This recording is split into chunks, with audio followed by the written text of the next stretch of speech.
Saudi ബാലൻ കൊല്ലപ്പെട്ട കേസിൽ ഫറോക്ക് സ്വദേശി അബ്ദുൾ റഹീമിന് 1 വർഷത്തിനകം മോചനം ലഭിക്കും. കേസിൽ കോടതി അബ്ദുൾ റഹീമിന് 20 വർഷം തടവ് ശിക്ഷയാണ് ഇപ്പോൾ വിധിച്ചിരിക്കുന്നത്. ജയിലിൽ കിടന്ന മൊത്തം വർഷങ്ങൾ കൂട്ടിയാണ് 20 വർഷം തടവ് വിധിച്ചിരിക്കുന്നത്. 19 വർഷമായി അബ്ദുൾ റഹീം ജയിലിൽ തന്നെ കഴിയുകയാണ്. അതോടെ അടുത്ത വർഷം അബ്ദുൾ റഹീം ജയിൽ മോചിതനാകുമെന്നാണ് സൂചനകൾ. സൗദിയിൽ ഡ്രൈവറായി ജോലി ചെയ്തിരുന്ന അബ്ദുൾ റഹീമിന് പറ്റിയ ഒരു കയ്യബദ്ധത്തിൽ സ്പോൺസറുടെ ഭിന്നശേഷിക്കാരനായ മകൻ മരിച്ചതോടെയാണ് റഹീം ജയിലിലാകുന്നത്. 2006 നവംബറിലാണ് സൗദി ബാലന്റെ മരണവുമായി ബന്ധപ്പെട്ട് റഹീം അവിടുത്തെ പോലീസിന്റെ അറസ്റ്റിലാകുന്നത്. നിരന്തരമായ ഇടപെടലുകളെ തുടർന്ന് 34 കോടി രൂപ മോചനദ്രവ്യമായി നൽകിയാൽ വധശിക്ഷ ഒഴിവാക്കാമെന്ന് മരിച്ച ആ കുട്ടിയുടെ കുടുംബം പറയുകയായിരുന്നു. തുടർന്ന് കേരളത്തിലെ ജനങ്ങൾ ഒന്നിച്ച് കൈകോർത്ത് ആ പണം സ്വരൂപിക്കുകയായിരുന്നു. അബ്ദുൾ റഹീമിന്റെ മോചനത്തിനായി സംസ്ഥാനത്തിന് അകത്തും പുറത്തും സമാനതകൾ ഇല്ലാത്ത ഫണ്ട് സമാഹരണമാണ് നടന്നത്. നിശ്ചയിച്ചതിലും 2 ദിവസം മുമ്പ് തന്നെ 34 കോടി രൂപ ലഭിക്കുകയും ചെയ്തു. ലോകത്തിന്റെ പല ഭാഗങ്ങളിൽ നിന്നുള്ള മലയാളികൾ കൈകോർത്താണ് ഈ വലിയ തുക കണ്ടെത്തിയത്. അബ്ദുൾ റഹീമിന്റെ മോചനത്തിനായി ആരംഭിച്ച ട്രസ്റ്റ് വഴിയായിരുന്നു പ്രധാനമായും ധനസമാഹരണം നടന്നത്. ഏതാണ്ട് 32 കോടി രൂപയോളം ബാങ്കിലെത്തി. 2.5 കോടി രൂപ പണമായി നേരിട്ട് വീട്ടിലെത്തി. ഇത് പ്രകാരം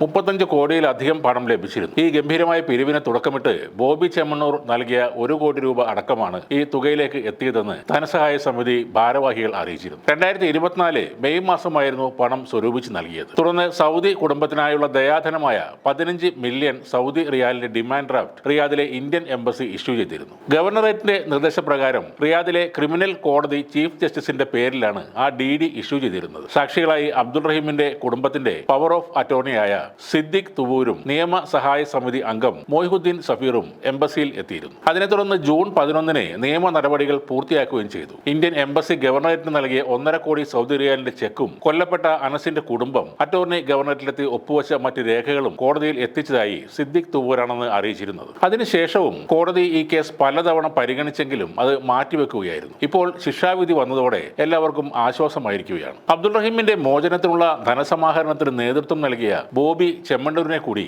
ഈ അവസരത്തിൽ പ്രത്യേകം സ്മരിക്കേണ്ടതുണ്ട്. ഈ ധനസമാഹരണത്തിലേക്ക് അദ്ദേഹത്തിന്റെ അമ്മയും 1 ലക്ഷം രൂപ നൽകിയിരുന്നു.